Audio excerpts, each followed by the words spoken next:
Саламатсыздар, урматтуу депутаттар, урматтуу Нурланбек Тургунбекович, Акыл Өсөнбекович, бир нече депутаттарыбыздын айткан сөздөрүнөн кийин мен өзүмө бир аз заметкалар кылып алдым. Мен мага тиешелүү маселелерге жооп берип коеюн.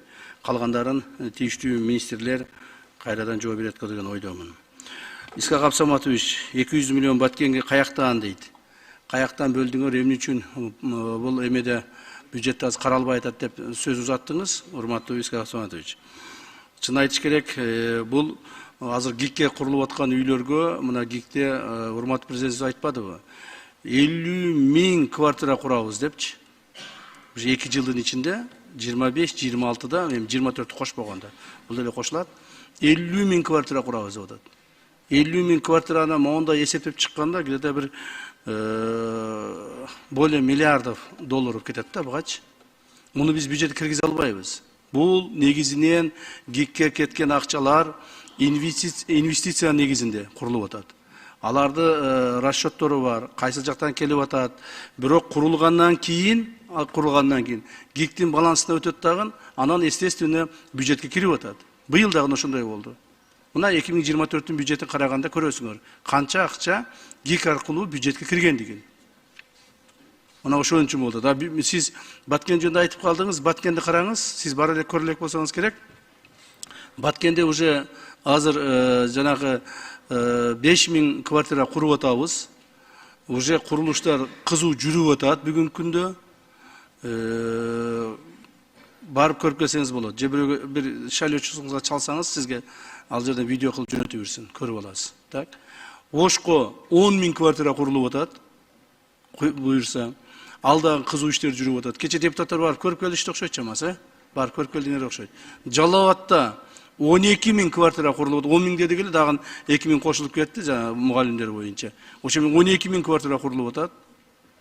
Ушундай эле нерсе Караколдо, Нарында, Таласта, Чүйдө, Бишкекте бардык жерде курулуп атат. Так?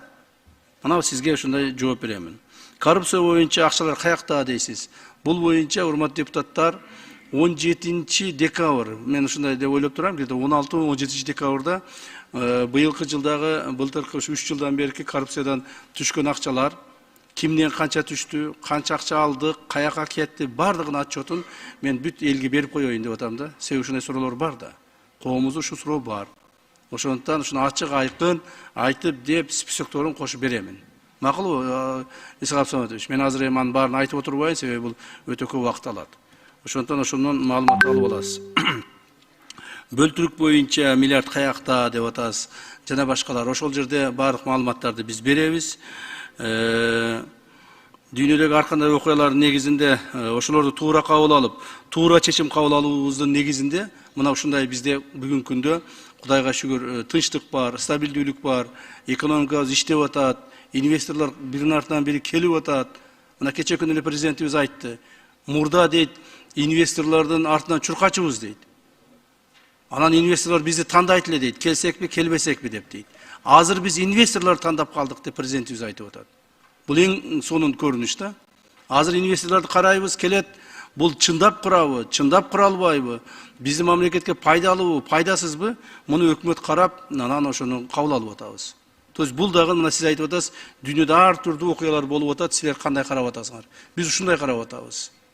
Дүйнөдөгү болгон окуялар мамлекетибизге терс таасирин тийгизбесин деп аракет жасап атабыз, жана ушул азырынча биздин колубуздан келип атат.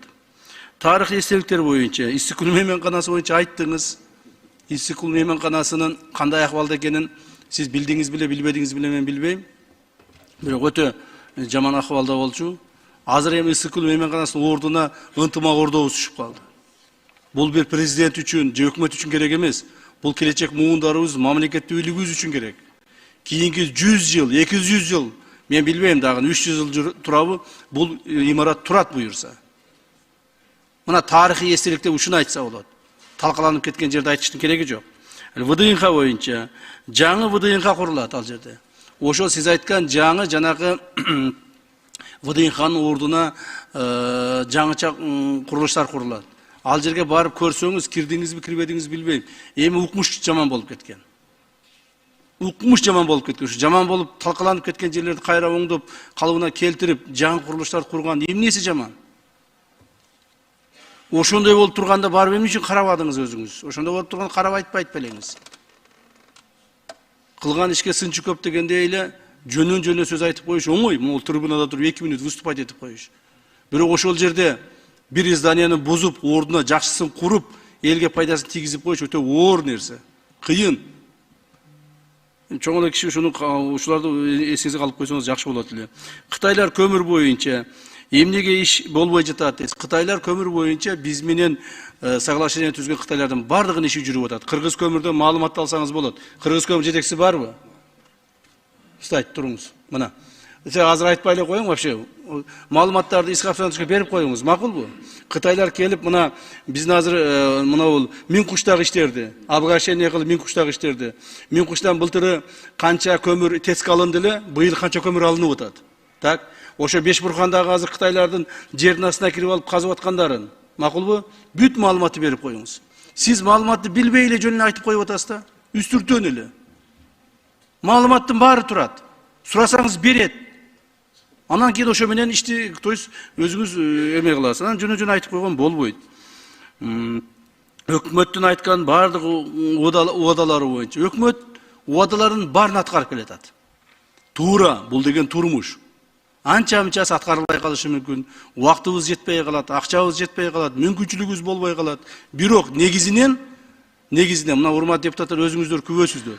Биз бекинип алып бе жерге отуруп алып айтып аткан жерибиз жок. Бүт коомчулук айтып атабыз. Элибиз угуп турат ушунун бардыгын. Негизинен өкмөт айткан нерселерди ашыгы менен аткарып атат. Ашыгы менен, жолуңду деле ашыгы менен, мектебиңди деле, садигиңди деле, жана башка социалдык объектилерди деле ашыгы менен аткарып атышат. Так, бюджетте каралбаган нерсенин көпчүлүгү азыр аткарылып кетти. Ошондон өкмөттү убадаларын аткарбай атат деп баягы күнөөлөштөгөн туура эмес деп эсептеймин. Коррупцияны жоготуш кыйын деп атасыз. Коррупция баары бир кала берет деп атасыз. Туура айтасыз. Ошон үчүн сиз айткандай биз мыйзамдарды катаалдаштырып атабыз. Өткөндө ошо коррупциялык мыйзамды караганда сиз жок болдуңуз. Келип жардам берсеңиз болот эле. Мына экинчисин эртең карайбыз, ошондо келип өзүңүз добушуңузду бериңиз, салымыңызды кошуңуз депутат катары. Макулбу? Ошо сиз кабыл алган мыйзам негизинде биз коррупцияны жоготобуз буюрса. Дагы бир жолу айтайын. Коррупцияны мен өзүм жогото албайм. Баарыбыз мына урматтуу депутаттар менен, коомчулук менен, эл журтубуз менен кошулуп жоготобуз. Аракет кылсак жок болот. Бандиттер жоготобуз дедик беле? Жоготтук мына. Мына ошо бандиттер менен көпчүлүгүбүз иштеп келдик эле. Кана ошо бандиттер азыр? Жок. И болбойт дагы. Коррупцияны да ушундай кылабыз. 2025-26 Кыргызстандагы коррупция тимеле ушу сиз айткандай минимизация болуш керек да. Жок болуп кетсе мындан да жакшы болот. Кудай калса бардык күч аракетибизди жумшайбыз. Жанагы айткандай ушу мамлекеттик трибунадан дагы айтып коеюн, урматтуу депутаттар, урматтуу мамлекеттик кызматкерлер. 1-январдан баштап силер кабыл алып берсеңер мыйзамды, президентибиз кол коюп берсе, 2025 жыл 1-январдан баштап коррупциялык мыйзамдар татаалдашат жана катаалдашат. Ким коррупцияга тиешеси болсо, чинине карабастан, кылган эмгегине карабастан, ээлеген кызмат ордуна карабастан, так, коомдогу ордуна карабастан бардыгын жазалайбыз. Мыйзамдан корксун, менден коркпосо мыйзамдан корксун. А мыйзамды биз аткартабыз, Кудай кааласа. Ал эми Исхак Абсаматович, жана сиз бизге сын айтып, бизди анча-мынча козутуп атасыз, туурабы? Мен деле сизге айтып коеюн. Мен маалымат алдым, мен мына кече налоговыйды текшерип чыкпадымбы? Баарын текшерип атам, дагы да текшеремин. Сиз эле налоговыйда башчы болуп иштегенсиз, туурабы? Исхак Абсаматович. 14 ай иштепсиз. Сиз 14 ай иштепсиз, мен карап чыктым. 14 ай иштегенде 14 ай тең сиз иштеген маалда план аткарылбаптыр. Аткарылбаптыр. Мына статистиканы алгыла. Налоговая инспекция, Министерство финансов бүт маалыматты бергиле Исхак Абсаматовичке. Бергиле. 14 ай Исхак Абсаматович иштеген маалда бир дагы ай план аткарылган эмес. 14 айда сиз иштеп турганда 5,16 миллиард сом план аткарылбай калыптыр. Статистиканы бергиле, Алмаз. Уктуңбу? Конкретный колуна бериңиздер, караңыз өзүңүз. Ошондуктан Ушундай эме кылаарда жанагы сындардын алдында сынчынын сыңар өтүрү не деп коет? Сыңар өтүрү майрык деп коебу эле. Ошонун сыңарында ушуну карап койсок, урматтуу Исхак Абсоматович, мен сизди жаман адам деп айтпайм. Бирок биздин кылган эмгектерди ушундай бир выступление менен тебелеп терсеп таштабаң деген үмүттө да. Күнү түн иштеп атат балдар. Ушул жердеги жигиттердин бардыгы. Эми кайсыл бир эме болуп атат.